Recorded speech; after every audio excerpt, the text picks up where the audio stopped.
Hello friends, आप सभी का स्वागत है आपके अपने यूट्यूब चैनल स्टडी आले पर। आज हम एनुअल एग्जाम इतिहास प्रैक्टिस सेट करवाएंगे, जहां से आपके 35 प्रश्नों की प्रैक्टिस सेट होगी। तो चलिए हम वीडियो को स्टार्ट करते हैं। अगर आप चैनल पर नए हो तो चैनल को सब्सक्राइब कर लीजिए और वीडियो को लाइक करना मत भूलिए।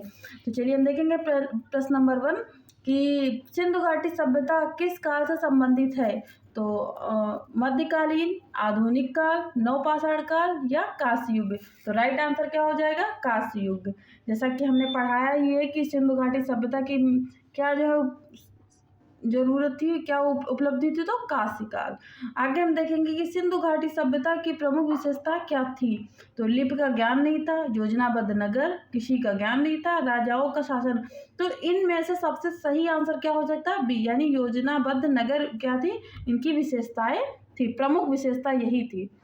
जहाँ बात प्रमुख किया जाए तो मेन चीजें देखी जाती हैं। आगे देखेंगे कि मोहनजोदड़ो का अर्थ क्या है। अर्थ क्या है, तो ये क्वेश्चन अक्सर पूछा जाता है। तो ऑप्शन ए मिट्टी का टीला, बी मृतकों का टीला, सी पानी का घर या राजाओं का महल। तो right answer option B right answer हो जाएगा। मोहनजोदड़ो का अर्थ क्या होता है? मृतकों का टीला। प्रश्न नंबर 4 देखेंगे कि सिंधु घाटी सभ्यता में कौन सी लिपि प्रचलित थी। ब्राह्मी, देवनागरी, चित्रलिपि, अरेबिक। तो राइट आंसर चित्रलिपि। कौन सी लिपि थी? चित्रलिपि थी। वेदों की भाषा क्या थी? पाली, संस्कृत, प्राकृतिक और फारसी। तो हम यहाँ आपसे क्वेश्चन एक पूछ रहे हैं कि प्राकृतिक भाषा किसकी है? बौद्ध धर्म से संबंधित है या जैन धर्म से संबंधित है? आप लोग कमेंट करके बताइएगा कि बौद्ध धर्म है या फिर जैन धर्म। तो इस क्वेश्चन का आंसर आप लोग कमेंट बॉक्स में जरूर दीजिएगा। वैसे तो हम इस प्रश्न का राइट आंसर क्या हो जाएगा? वेदों की भाषा क्या थी? संस्कृति। राइट आंसर बी हो जाएगा। देखेंगे प्रश्न नंबर 6 कि कितने वेद हैं, यानी कि 2, 4, 5, 4, 7। तो राइट आंसर 4 हो जाएगा। वेदों की संख्या कितनी है? तो वेद हैं टोटल 4। कितने हैं? 4। देखेंगे प्रश्न नंबर 7 कि ऋग्वेद किसका संकलन है। ऋग्वेद कहानियों का संकलन है, गीतों का, धार्मिक ग्रंथों का या ऋचाओं का। तो राइट आंसर डी, यानी कि किसका संकलन है? तो ऋचाओं का संकलन हो जाएगा ऋग्वेद। सबसे प्राचीन वेद कौन सा है? तो सामवेद, यजुर्वेद, अथर्ववेद या ऋग्वेद। तो सबसे प्राचीन वेद कौन सा हो जाएगा? राइट आंसर डी हो जाएगा, सबसे प्राचीन वेद। महावीर स्वामी का जन्म किस कुल में हुआ था? शाक्य, वज्जी, ज्ञात्रिक, लिच्छवी। तो राइट आंसर क्या हो जाता है? ज्ञात्रिक। जो महावीर स्वामी जी के जो पिताजी थे वो ज्ञात्रिक कुल के थे। किस कुल के? ज्ञात्रिक। और इनकी माता थी लिच्छवी से, लिच्छवी कुल की इनकी माता थी। तो इतनी बात आपको याद रखनी है। हम प्रश्न नंबर 10 देखेंगे कि गौतम बुद्ध का जन्म कहाँ हुआ था। लुम्बिनी, गया, सारनाथ या कपिलवस्तु। तो 10वें का राइट आंसर लुम्बिनी। कहाँ हुआ था? लुम्बिनी में हुआ था। देखेंगे 11 नंबर प्रश्न कि गौतम बुद्ध ने ज्ञान कहाँ से प्राप्त किया। सारनाथ, कुशीनगर, बोधगया, वैशाली। तो राइट आंसर क्या हो जाएगा? बोधगया। देखिए गौतम बुद्ध ने बोधगया में ज्ञान प्राप्त किया था। कहाँ प्राप्त किया? तो जो है बोधगया में। लेकिन अगर सर्वप्रथम ज्ञान कहाँ प्राप्त करने की बात आए तो सारनाथ में। और सबसे ज्यादा ज्ञान उन्होंने कहाँ दिया था? श्रावस्ती, श्रावस्ती जो कि यूपी का एक जिला है। प्रश्न नंबर 12 है कि जैन धर्म के प्रथम तीर्थंकर कौन थे। पार्श्वनाथ, महावीर स्वामी, ऋषभदेव या अजितनाथ। तो राइट आंसर ऋषभदेव। कौन हो जाएंगे? ऋषभदेव। और महावीर स्वामी कितने नंबर के थे? 24वें नंबर के, 24वें तीर्थंकर थे। कितने नंबर के? 24वें तीर्थंकर। 13 नंबर है कि अशोक किस वंश से संबंधित है। तो मौर्य, गुप्त, शुंग, नंद। तो अशोक किस वंश से संबंधित हो? तो मौर्य वंश से। कलिंग युद्ध किससे संबंधित है? तो अशोक से संबंधित है। ठीक है। धम्म, जो अशोक ने एक धर्म चलाया था जिसको अशोक का धम्म कहते हैं।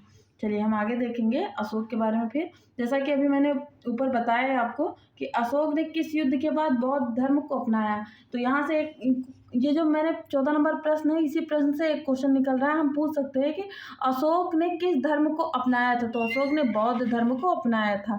तो बौद्ध धर्म अपनाने के बाद इन्होंने कौन सा युद्ध कि मतलब कौन से युद्ध के बाद बौद्ध धर्म को अपनाया था। तो अवंती युद्ध, कलिंग युद्ध, मगध युद्ध, गांधार युद्ध। तो राइट आंसर क्या हो जाएगा? कलिंग युद्ध।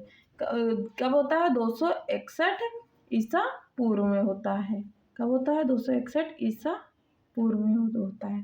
तो हम देखेंगे 15 नंबर प्रश्न कि सांची का स्तूप किससे संबंधित है? महावीर से, बुद्ध से, चंद्रगुप्त, हर्षवर्धन से। तो राइट आंसर क्या हो जाएगा?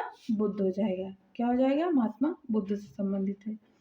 मौर्य वंश के स्थापना किसने की है? चाणक्य, बिंदुसार, अशोक, चंद्रगुप्त मौर्य। जहाँ चाणक्य और चंद्रगुप्त दोनों होंगे वहां पे हम चंद्रगुप्त मौर्य को राइट मानेंगे। कौन हो जाएगा? चंद्रगुप्त मौर्य।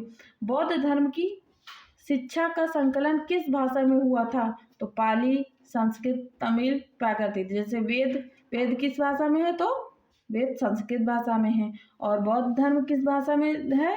तो राइट आंसर क्या हो जाएगा? पाली। राइट आंसर ए हो जाएगा। ऑप्शन ए हो जाएगा। 18 नंबर देखेंगे कि चाणक्य को अन्य किस नाम से जाना जाता है? तो विशाख, कौटिल्य, वात्स्यायन या महावीर। तो जैसे कि चाणक्य के मैंने तीनों नाम बताए हैं कि एक तो चाणक्य, फिर विष्णु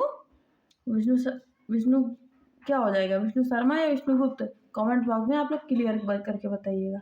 और ये राइट आंसर क्या हो जाएगा? कौटिल्य। कौटिल्य भी चाणक्य का नाम है।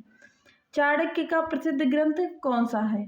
अर्थशास्त्र, महाभारत, नीति शास्त्र, ब्राह्मण ग्रंथ। तो राइट आंसर अर्थशास्त्र। अर्थशास्त्र किसकी पुस्तक है? तो चाणक्य की। कभी कहो पुस्तक देकर जो है लेखक का नाम पूछ ले, या लेखक देकर पुस्तक का नाम पूछ देते हैं। तो गुप्त वंश का सबसे प्रतापी शासक कौन था? समुद्रगुप्त, चंद्रगुप्त, कुमारगुप्त, स्कंदगुप्त। तो सबसे प्रतापी राजा समुद्रगुप्त, जिसके कहते हैं समुद्रगुप्त का घोड़ा तीनों सागर का पानी पीता था, यानी उसका साम्राज्य इतना बड़ा था। नालंदा विश्वविद्यालय की स्थापना किसने की थी? समुद्रगुप्त, हर्षवर्धन, कुमारगुप्त, चंद्रगुप्त, विक्रमादित्य। तो राइट आंसर कुमारगुप्त। नालंदा विश्वविद्यालय की स्थापना किसने की थी? तो कुमारगुप्त किए थे। और ये भी पूछा जा सकता है कि हर्षवर्धन के समय शिक्षा का केंद्र क्या था? तो नालंदा विश्वविद्यालय था। हर्षवर्धन की राजधानी क्या थी? उज्जैन, कन्नौज, पाटलिपुत्र, वाराणसी। तो राइट आंसर कन्नौज। इन्होंने दो राजधानी बनाते हैं, कन्नौज एक थानेश्वर। तो दोनों में से एक ही आएगा, या फिर ए बी करके दो आंसर दिया जाएगा। आगे हम देखेंगे प्रश्न नंबर 23 कि कालिदास किसके दरबारी कवि थे? चंद्रगुप्त मौर्य, समुद्रगुप्त, विक्रमादित्य या हर्षवर्धन। तो राइट आंसर विक्रमादित्य। किसके समय थे? विक्रमादित्य। इनके समय 9 रत्न होते थे, जिसमें से एक कालिदास भी थे। कालिदास की प्रसिद्ध रचना कौन सी है? जैसे कि अभी मैंने बताया कि अर्थशास्त्र तो चाणक्य की है, तो मेघदूत या बौद्धचर्य, गाथा, सप्तशती। Right answer Meghdoot. इनकी अभिज्ञान शकुंतलम और रघुवंशम जैसी पुस्तक अक्सर एग्जाम में पूछी जाती है, तो याद कर लीजिए आप लोग। गुप्त काल को किस नाम से जाना जाता है? पतन काल, युद्ध काल, स्वर्ण काल, अंधकार युग। तो राइट आंसर स्वर्ण युग। किस नाम से जाना जाता है? स्वर्ण युग के नाम से जाना जाता है। 26 का राइट आंसर है कि आर्य लोग भारत में किस दिशा से आए थे? तो उत्तर से, दक्षिण से, उत्तर पश्चिम या पश्चिम। तो राइट आंसर 26 से क्या हो जाएगा? सी हो जाएगा। क्या हो जाएगा? उत्तर पश्चिम। यानी अगर हम ये बनाते तो उत्तर पश्चिम इधर से आए थे। किधर से आए थे? ये इस साइड से आए होंगे। दिशा का भी ज्ञान जरूरी, क्योंकि एनिमल्स में रीजनिंग भी आएगी जहाँ पे दिशा और दूरी से 2 प्रश्न आए हुए हैं पिछले एग्जाम में। अब 3 भी दे सकता है, यानी कि तैयारी जरूर करनी होगी दिशा और दूरी की। 27 नंबर प्रश्न देखेंगे कि वैदिक सभ्यता का प्रमुख व्यवसाय क्या था? व्यापार, कृषि, शिल्प, नौवहन। तो राइट आंसर क्या था? कृषि था। क्या था? कृषि। 28 नंबर प्रश्न देखेंगे कि सबसे पहले लोहा किस युग में प्रयोग हुआ? पाषाण युग, कांस्य युग, लौह युग, नवपाषाण युग। ये तो एकदम बहुत ही इजी क्वेश्चन हम कह सकते हैं, क्योंकि लोहे के बाद पूछा जा रहा है और लौह युग भी ऑप्शन में है। तो राइट आंसर सी हो जाएगा। क्या हो जाएगा? सी राइट आंसर हो जाएगा। 29 नंबर प्रश्न देखेंगे कि रामायण के रचयिता कौन है? तुलसीदास, वाल्मीकि, वेद व्यास, भास। तो रामायण की बात आ गई तो हम क्या कहेंगे? वाल्मीकि जी। कौन हो जाएंगे? वाल्मीकि जी रामायण के रचयिता हैं। प्रश्न नंबर 30 देखेंगे कि महाभारत में कितने श्लोक हैं? तो 1 लाख श्लोक राइट आंसर हो जाएगा। 1 लाख श्लोक राइट आंसर। 31 नंबर देखेंगे प्रश्न कि अजंता की गुफाएं किस धर्म से संबंधित है? हिंदू, जैन, बौद्ध, ईसाई। तो 31 का राइट आंसर क्या हो जाएगा फ्रेंड्स? 31 का राइट आंसर सी हो जाएगा। क्या हो जाएगा? बौद्ध धर्म से। अजंता की गुफाएं किस धर्म से है रिलेटेड? तो बौद्ध धर्म से। सिंधु घाटी सभ्यता में सबसे बड़ा नगर कौन था? तो लोथल, हड़प्पा, मोहनजोदड़ो, कालीबंगा।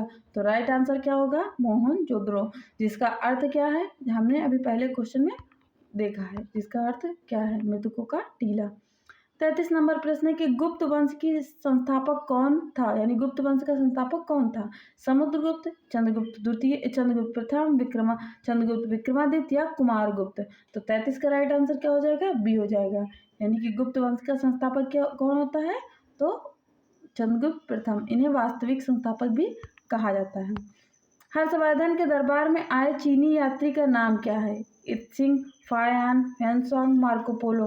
तो ये सभी भी भारत में आने वाले यात्री हैं, विदेशी यात्री हैं, लेकिन इसमें से ये पूछा गया कि हर्षवर्धन के शासनकाल में कौन आया है?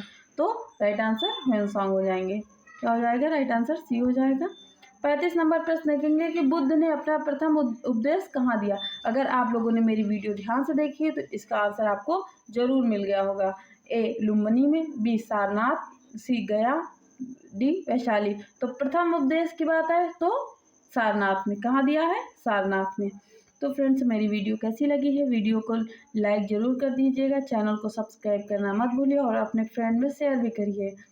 और एक बात बतानी है कि जो भी मैंने क्वेश्चन पूछे आप लोग कमेंट बॉक्स में ज़रूर आंसर दीजिए और मेरे टेलीग्राम चैनल को ज्वाइन भी कर लीजिए जिसने ज्वाइन नहीं किया है। वीडियो देखने के लिए thanks for watching. Thank you.